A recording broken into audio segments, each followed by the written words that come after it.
All right, ladies, if you're having embarrassing leaking, running to the bathroom, or wearing dark colored yoga pants when you go running, it's embarrassing, I know, when you're leaking. But how about if you could fix that? It is such a common problem that affects women of all ages, but it's not normal.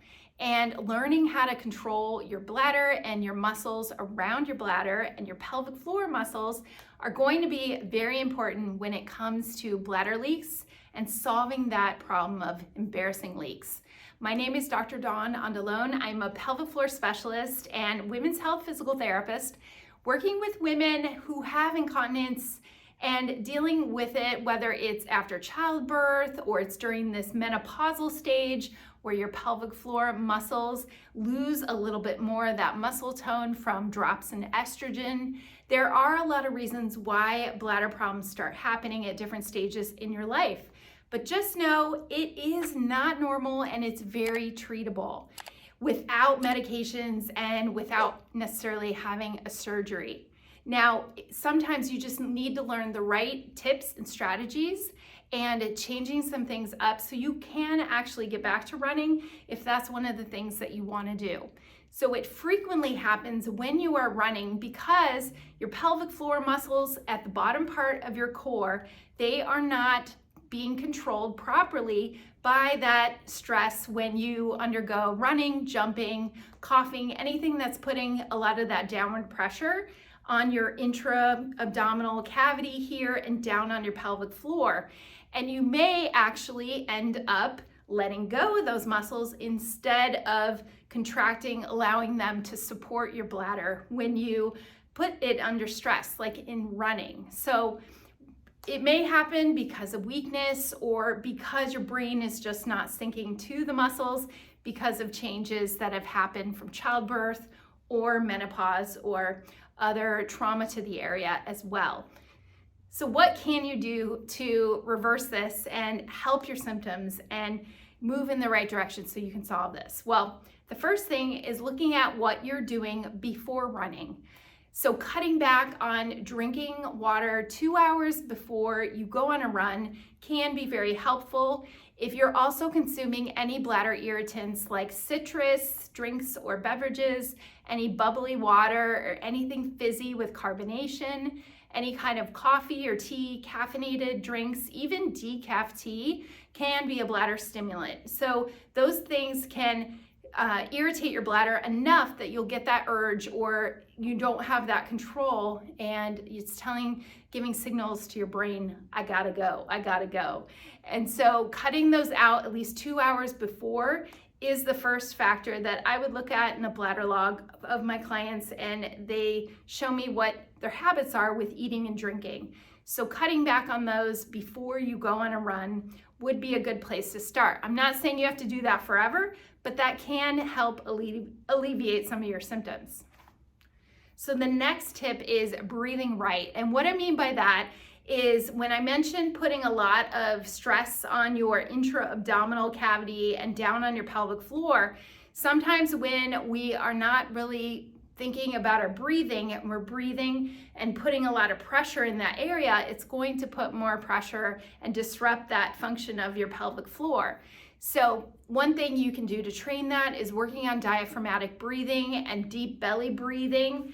And working on those can reset the pelvic floor and the core and get those muscles to function properly. So when you go out and run, you are breathing more efficiently, and therefore your muscles will be able to activate when needed. Now, breathing should happen when you get your ribs right over your pelvis. Instead of sticking your ribs out this way, you want to have your ribs aligned right over your hips. And then think of hands on the side of your rib cage here. And you want to take an inhale, expanding that rib cage side to side like an umbrella opening, and then exhale through your mouth. So this could be something you practice in standing, lying down in a relaxed position, but this is a way when you are lying down and practicing this, you can let go of those pelvic floor muscles on your inhale and then work on contracting and drawing them in on your exhale with your breathing.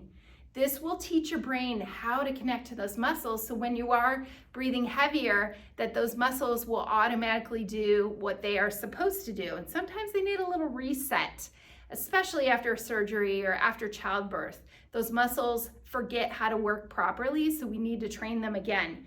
That is one of the keys that I teach in any kind of therapeutic Pilates or core exercises with my clients, is really starting with the breathing, and the basics will reset your brain to connect to that area again. If you're interested in more information about what exercises to do and more Pilates-based exercises, I do have a program. I'll put that in the link right below. But the other thing is really working on your running form. So your running form, like I was mentioning, a lot of women will run with their chest out or the ribs flaring out. In this position, you are not in an optimal position for your pelvic floor and your core muscles to work properly. So you want to instead have your ribs over your pelvis when you're running and keep your chest up just enough that you can maintain that breathing. So you don't want to be in this big arch curve with your lower back and your ribs flaring out. You may have more bladder leaks during that.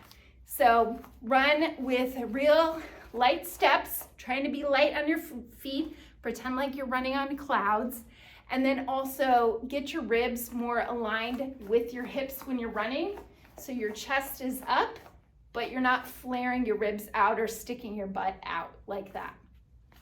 Also, with your cadence, which means how fast you're stepping and what your speed of step is, if you're taking shorter, quicker steps, this also can lighten the load on your pelvic floor rather than trying to take larger steps when you're running or run real fast. You want to think of light, quick steps, so that way you have less pressure and tension on your pelvic floor. So I hope you found this video helpful and learned something. There are a lot of other factors that will play into why you're leaking when you're running, but I find those quick tips can be very beneficial for a lot of the women that I see. So let's get back to running and do the right things to help and heal your pelvic floor and your core and help your body. I would love if you hit subscribe to this channel so you can be alerted when new videos come out every week, and I hope you learned something today. Thank you so much for watching.